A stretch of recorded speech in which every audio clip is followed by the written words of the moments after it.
中英航空 BR641飞机慢慢驶入来。今日下午5点18分，第一批1万份的新冠药啊，为美国运来到台湾。地勤人员无用落会，希望当改善台湾的疫情。不过这药啊，不是大人拢会当吃。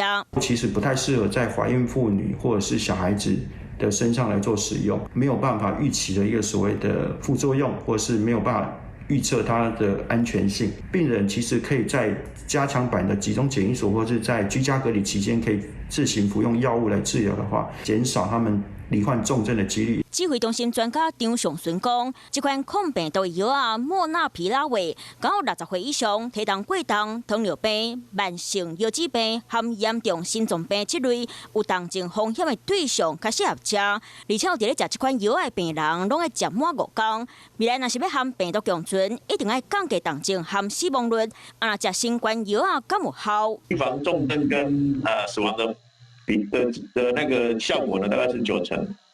那默沙东从国外的数据看起来是30%，基本上你会先选瑞德西韦。那如果瑞德西韦不能使用，才会选择默沙东这个药。虽然即马看起来效果有限，不过嘛是一定有伊的保护力。疫苗含药啊，小刷运来到台湾，卡出未来爱含病毒共存，身体嘛一定拢爱有伊的抵抗力含免疫力，安尼才会当保护家己。